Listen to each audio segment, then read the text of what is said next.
Hey, lady, you gotta sign in. Do I look like such a threat? Don't blame me.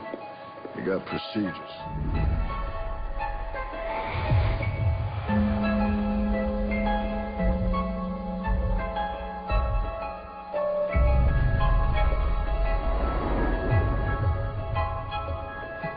You hold that? Sorry. Thanks for your help. Don't mention it.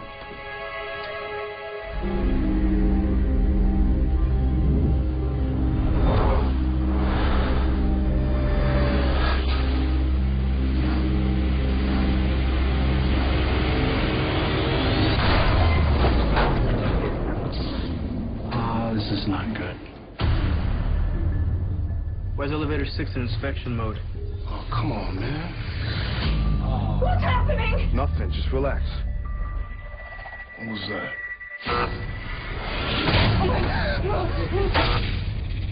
You all right? You're bleeding. Oh my God. It feels like something bit me. Does anybody have anything sharp on them? They might have cut her. No. You mind if we search your pockets?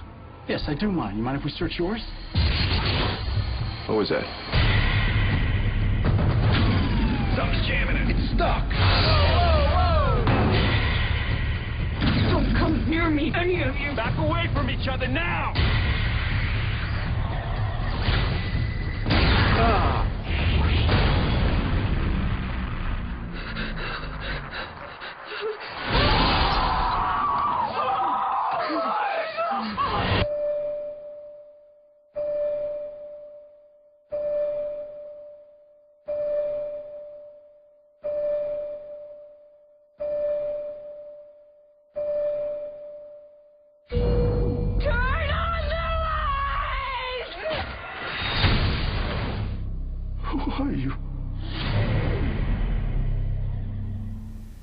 Hey guys, time for another movie review, and just so you know, I'm a little rusty at this since I haven't done it in a while, so sorry if it's not up to par with what I've done before.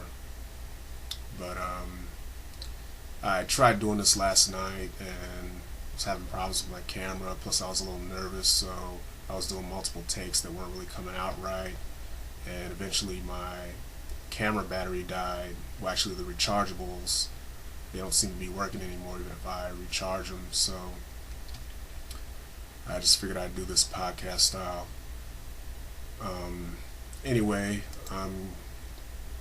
this time it's going to be the 2010 horror / thriller Devil, directed by Erick Dowdle, produced by M. Night Shyamalan, written by Brian Nelson and M. Night Shyamalan, and stars Chris Messina, Caroline Dhavernas, Bokeem Woodbine, Logan Marshall Green, Jenny O'Hara,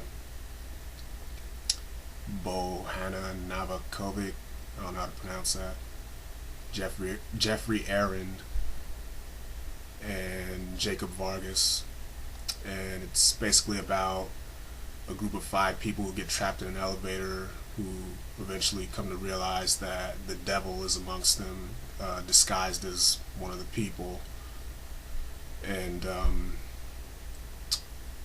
let me see, wrote some notes down. Yeah, they start getting killed off one by one by the mysterious killer who turns out to be the devil in disguise, and it's kind of a whodunit that keeps you guessing which one of them is the killer until the very end. And they're all like trapped in there, you know, suspecting each other and kind of turning on each other, protecting each other from each other, you know. It's just really crazy, you know. It's like only 5 people, and you know the concept is really, you know, scary, where it's like who's doing the killing, and the murders aren't really shown because the elevator blacks out each time, you know, one of the killers or one of the characters die. And let me see, there's also a cop who's like called to that case after a suicide happens at the beginning, and then these 5 seemingly average people, you know, are on their way to work, I guess, and then the elevator stops, you know, while they're in it, and they can't get out, so the cops are called. The cop who's investigating the suicide is eventually called to the case with the people trapped in the elevator. And he tries to like help them survive the whole situation by, you know, looking through the surveillance cameras into the elevator and talking to him through the intercom, and they can hear him, but he can't hear the people in the elevator. So, you know, they kind of have to like just do what he says and trust him to help them get out of there. And meanwhile, you know, because the elevator keeps blacking out all the time, and you know, people getting killed while that happens, you know, even the cops don't see who's doing all that. They just, you know, see bodies and, you know, like bodies appear, you know, once the lights come back on. And there's also this security guard who, he's kind of religious, and he sees like this demonic, like glimpses of this demonic face through the bad reception of the video footage. And, you know, he like thinks it's the devil, but, you know, everybody else doesn't believe him, and they think he's crazy, and, you know, just write him off as some kind of religious nut. And the cop doesn't believe him either, because he doesn't really believe in the devil, because he thinks the devil, or I'll say, I'm sorry, the people, he thinks people are bad enough by themselves without any need for help from the devil or, you know, mystical, cosmic evil. And part of that's because he had a bad history. He like lost his family to his wife and son to a hit and run car accident, and the person responsible just left them some little like seemingly half-hearted note on some kind of flimsy little piece of paper, like saying, "I'm so sorry." And, you know, he just, you know, doesn't, I guess he's lost faith in humanity, so, you know,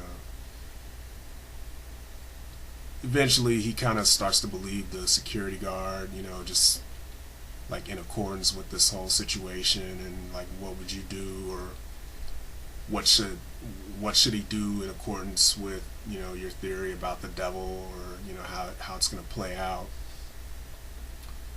And turns out later that one of the people in the elevator is the person responsible for the cop's family's, you know, death with a hit and run. And we don't find that out until the end. It's all kind of revealed in a twist ending, or semi-twist ending, where, you know, you find out who's responsible for the hit and run and who the devil is. And let me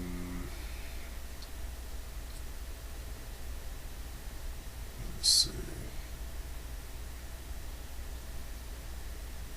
Oh, and the security guard, you know, he insists, like, even though the cop doesn't believe him at first, you know, he like keeps insisting that, you know, this is all the work of the devil, and he thinks that, you know, the cop was like brought to that case, he was called there for a reason, you know, for some cosmic reason, which, you know, you later find out is because, you know, one of the people in the elevator responsible. So it's like it's all connected in that sort of way. And meanwhile, the characters in the elevator, you know, like I said, as they're getting killed off one by one, they all start, you know, suspecting each other and arguing and fighting, watching each other, like protecting, you know, the female characters from, you know, certain male characters who seem suspicious throughout the movie. And the characters, even though they seem like average people, they all have like certain flaws that make them, I guess, suspect, or, you know, red herrings. Like, for example, the temp security guard played by Bokeem Woodbine, the black guy, he turns out to be a former thug with a history of violence and a criminal record, and, you know, he's kind of a big, tough looking guy who would appear, you know, like an obvious person you'd suspect of violence. And then he's claustrophobic, and he kind of starts freaking out and getting aggressive with people a little bit. Not everybody, but just, he's freaking out from being in that closed space.